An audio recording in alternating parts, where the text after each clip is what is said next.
Hello friends, welcome to my YouTube channel and this is Anjali Gupta. तो friends, हम tense को discuss कर रहे हैं, जिसमें पिछली वीडियो में मैं इंडेफिनिट टेंस को डिस्कस कर चुकी हूँ, जिसमें हमने present indefinite tense, past indefinite tense और फ्यूचर इंडेफिनिट टेंस को डिटेल में पढ़ा था। अगर आपने वीडियो नहीं देखी है और आप देखना चाहते हैं तो डिस्क्रिप्शन बॉक्स में आपको लिंक मिल जाएगा। तो फ्रेंड्स, अभी तक हम इंडेफिनिट को कंप्लीट कर चुके हैं। आज इस वीडियो में हम पढ़ेंगे कॉन्टिन्यूस वाले पार्ट को, जिसमें प्रेजेंट कॉन्टिन्यूस, पास्ट कॉन्टिन्यूस और फ्यूचर कॉन्टिन्यूस को हम पढ़ेंगे। और आज का फर्स्ट टॉपिक है हमारा प्रेजेंट कॉन्टिन्यूस। आइए स्टार्ट करते हैं। तो सबसे पहले समझते हैं कॉन्टिन्यूस टेंस को, कि कॉन्टिन्यूस टेंस होता क्या है। इसमें जो वर्ड है ये फर्स्ट कॉन्टिन्यूस, इसका मतलब है लगातार, यानी कंटिन्यू। हम कह सकते हैं कि कोई काम जो लगातार चल रहा है, यानी कि वो कंटिन्यू है, तो उसको हम बोलेंगे कंटिन्यूस टेंस। आइए बात करते हैं प्रेजेंट कॉन्टिन्यूस टेंस की। प्रेजेंट कॉन्टिन्यूस टेंस, इसमें यानी कि कोई भी वर्क जो प्रेजेंट में चल रहा है, जैसे मैं खाना खा रहा हूँ, या फिर मैं कहूँ मैं फुटबॉल खेल रहा हूँ, या फिर मैं कहूँ मैं गाना गा रहा हूँ, यानी कि ये सब काम मैं अभी प्रेजेंट में कर रहा हूँ। तो ये सब किस में आए? प्रेजेंट कॉन्टिन्यूस टेंस में। प्रेजेंट कॉन्टिन्यूस में भी हम कुछ रूल्स पढ़ेंगे। जैसे फर्स्ट वन है, प्रेजेंट कॉन्टिन्यूस में हम वर्ब की फर्स्ट फॉर्म को यूज़ करेंगे, और वर्ब की फर्स्ट फॉर्म को सपोर्ट देने के लिए हम यूज़ करेंगे आईएनजी का, यानी कि वर्ब की फर्स्ट फॉर्म प्लस आईएनजी का यूज़ करते हैं।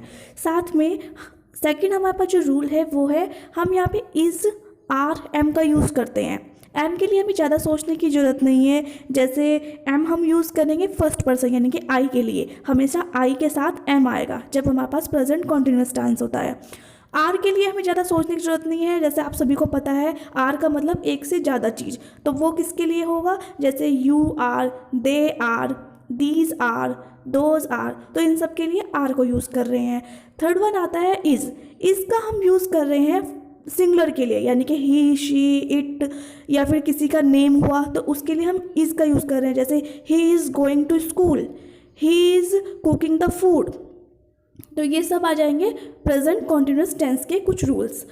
नेक्स्ट आता है जब हम नेगेटिव यूज़ करते हैं, तो नेगेटिव में हमारे पास रूल आता है इज़, आर, एम के बाद हम नॉट का यूज़ करेंगे। तो ये है नेगेटिव सेंटेंसेस के लिए। अब नेक्स्ट में आता है इंटरोगेटिव सेंटेंस के लिए रूल, जिसमें क्या होगा, जैसे प्रेजेंट और पास्ट में हमने किया था कि हेल्पिंग वर्ब को फर्स्ट सब्जेक्ट से पहले रख दिया था, सेम उसी तरीके से हम इसमें भी करेंगे कि इज़, आर, एम को, जो कि हमारी हेल्पिंग वर्ब्स हैं, उनको हम सब्जेक्ट से पहले यूज़ करेंगे।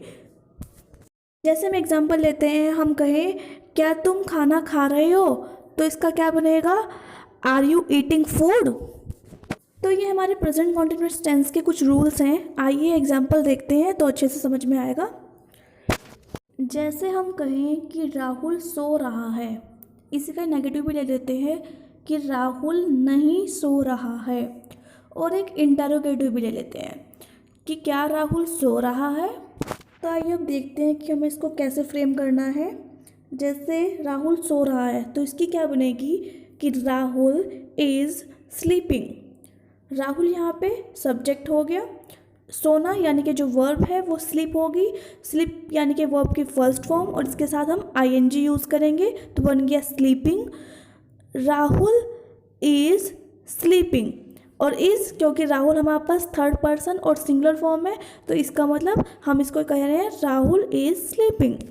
तो ये थे हमारे रूल्स। अब नेक्स्ट हम देखते हैं नेगेटिव, कि राहुल नहीं सो रहा है। बस यहाँ पे हमें क्या करना है कि इज़, आर, एम के बाद यानी कि हेल्पिंग वर्ब के बाद हमें नोट लगा देना है। तो हम यहाँ पे क्या करेंगे? राहुल इज़ नॉट स्लीपिंग, कि राहुल नहीं सो रहा है। अब नेक्स्ट देखते हैं कि क्या राहुल सो रहा है, तो वर्ब तो वही रहेगी हमारी हेल्पिंग वर्ब इज़, तो इज़ को हम क्या कर रहे हैं? सब्जेक्ट से पहले लगा रहे हैं, और क्या लिख रहे हैं? इज़ राहुल स्लीपिंग, और आगे क्वेश्चन मार्क, यानी सब सेम रहेगा, सिर्फ जो हेल्पिंग वर्ब है हमारी उसको हम सब्जेक्ट से पहले यूज़ कर लेंगे, और वो बन जाएगा हमारा इंटरोगेटिव। तो इन सब रूल्स से हम एक स्ट्रक्चर बनाते हैं जिससे हमें ईजिली याद रहेगा कि कैसे फ्रेम करना है। देखिए स्ट्रक्चर क्या है कि first subject plus helping verb यानी is, are, am, plus verb की first form plus ING, plus जो हमारा ऑब्जेक्ट होगा वो। तो ये है हमारा प्रेजेंट कॉन्टिन्यूअस टेंस। अब हम पढ़ते हैं अपना नेक्स्ट पास्ट कॉन्टिन्यूअस टेंस को।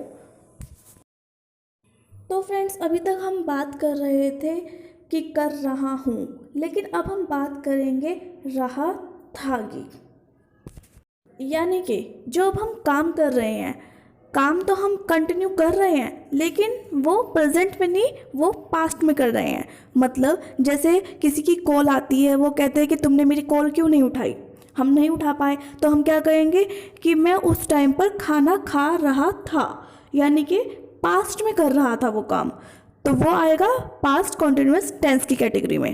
अब इसमें भी रूल्स को देखते हैं और उसके बाद कुछ एग्जाम्पल देखेंगे।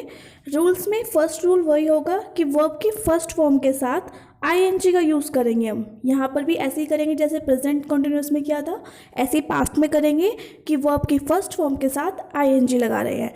सेकेंड रूल आता है कि जो हमारी हेल्पिंग वर्ब होगी, यहाँ पर हेल्पिंग वर्ब वॉज और वर होगी, वॉज और वर। तो हेल्पिंग वर्ब हम वर्ब के फर्स्ट फॉर्म के साथ यूज़ कर रहे हैं, वर्ब के फर्स्ट फॉर्म से पहले यूज़ कर रहे हैं। जैसे मैं कहूँ कि शी वॉज स्लीपिंग, यानी कि वह सो रही थी, तो यहाँ पे क्या बन जाएगा कि वाज, यानी कि हेल्पिंग वर्ब में हम वाज को यूज़ कर रहे हैं, और वाज यहाँ पर यूज़ होगा सिंगुलर पर्सन के लिए।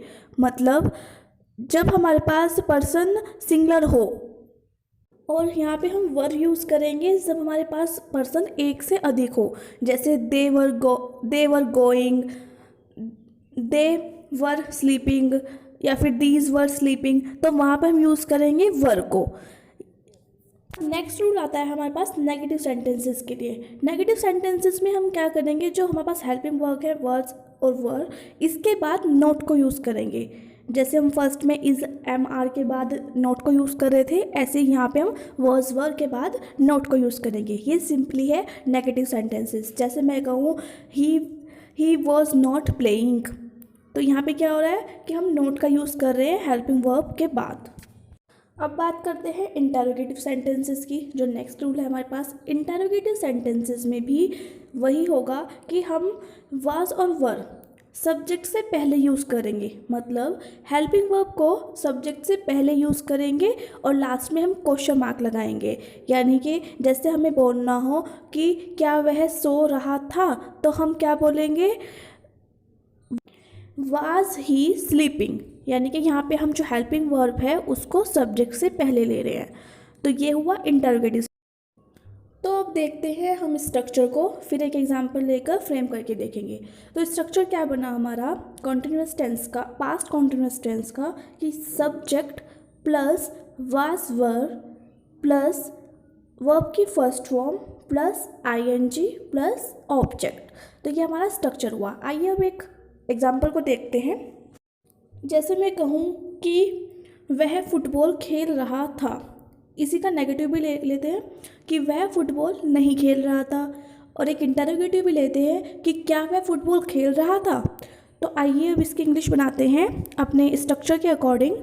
फर्स्ट वन क्या है कि क्या वह फुटबॉल खेल रहा था, तो इसके क्या बनेगी, ही वॉज प्लेइंग फुटबॉल। तो यहाँ पे वर्ब्स का यूज़ कर रहे हैं हम हेल्पिंग वर्ब में, और वर्ब की फर्स्ट फॉर्म के साथ आईएनजी यूज़ कर रहे हैं।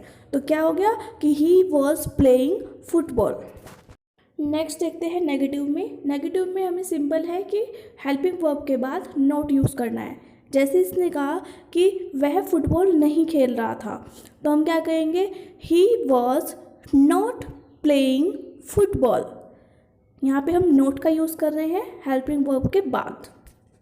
नेक्स्ट हम देखते हैं इंटरोगेटिव सेंटेंसेस को। इंटरोगेटिव में सेम होगा, बस यहाँ पे हेल्पिंग वर्ब को सब्जेक्ट से पहले ले जाएंगे। मतलब जैसे इसने बोला कि क्या वह फुटबॉल खेल रहा था, तो हम यहाँ पे क्या लिखेंगे कि was he playing football. Was को हम यहाँ पे सब्जेक्ट से पहले, सब्जेक्ट कौन है, वह, यानी कि ही, तो उससे पहले हम यूज़ कर रहे हैं। तो क्या हुआ, वॉज ही प्लेइंग फुटबॉल, और आगे क्वेश्चन मार्क। ये हो गया हमारा इंटरोगेटिव। ये थे रूल्स पास्ट कॉन्टिन्यूअस टेंस के लिए। अब हम देखते हैं फ्यूचर कॉन्टिन्यूअस टेंस को।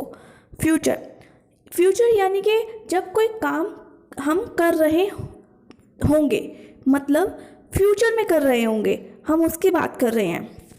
जब हमें कोई काम को फ्यूचर के लिए प्रेडिक्ट करना हो, जैसे हम कहते हैं कि कल मैं वहाँ जा रहा हूँगा या फिर कल मैं ये खा रहा हूँगा, तो यानी कि हम फ्यूचर के लिए प्रेडिक्ट कर रहे हैं, साथ में कंटिन्यूस भी रख रहे हैं, यानी कि कंटिन्यू भी कर रहे हैं, तो ये होगा फ्यूचर कॉन्टिन्यूस टेंस।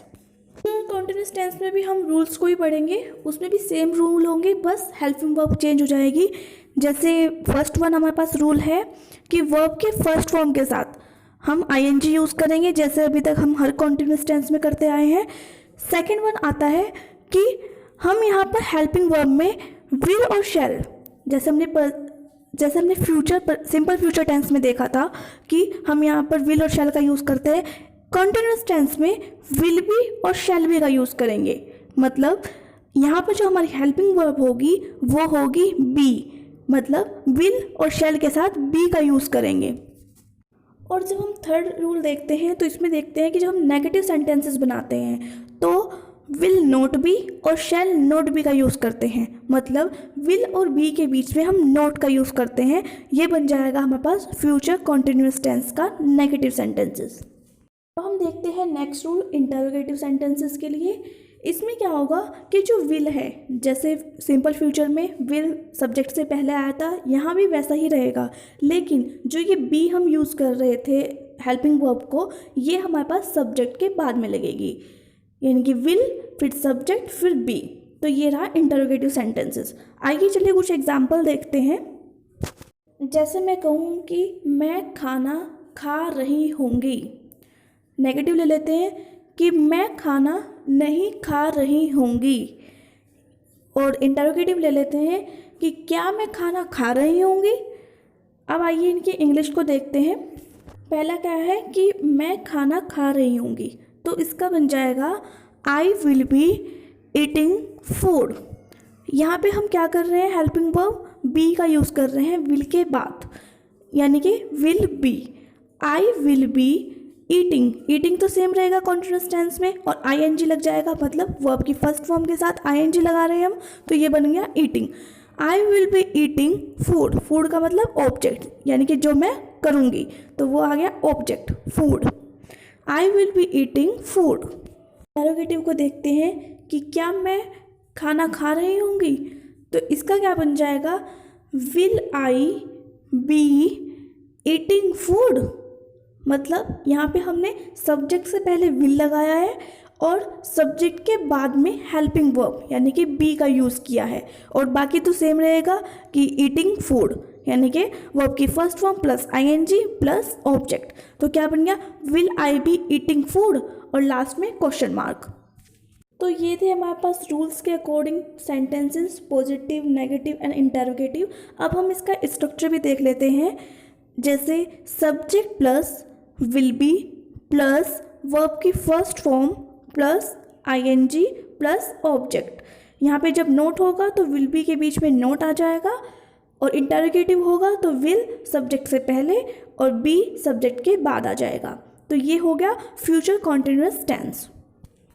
तो फ्रेंड्स, आज की इस वीडियो में हमने अपने कॉन्टिन्यूस टेंस को डिस्कस किया है, जिसमें हमने देखा प्रेजेंट कॉन्टिन्यूस टेंस को, पास्ट कॉन्टिन्यूस टेंस को और फ्यूचर कॉन्टिन्यूस टेंस को। आई होप आप लोगों को समझ में आया होगा। मेरे चैनल को सब्सक्राइब करना बिल्कुल ना भूलें। Thank you so much.